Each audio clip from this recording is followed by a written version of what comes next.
Okay, tara guys, yan. So, itong hawak ko, ito yung pinakamaliit dati sa kanila eh. Winalay ko dahil binubuli nila. Pero siya pa yung may tahid talaga eh. Binubuli to dati. Pero siya pa yung nag-mature at saka siya pa yung pinakamalaki sa kanila. Pinakamaganda pati yung picture. Ang ganda ng palong oh. Ang laki. Tapos, ito yung pipiliin ko sana. Kaso ang liit. Pero siya yung pinakamalaki ngayon. Ganda oh. Tingnan mo yung mga kapatid niya guys. Yan oh.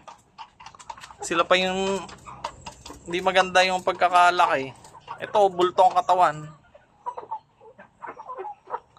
Ayan oh.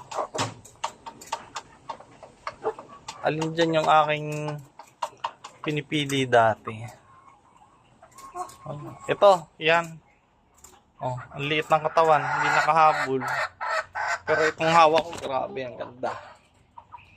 Siya pa yung maliit pero siya yung pinakamabilis nag-mature. Yan oh, kumakasta na. 4 months old.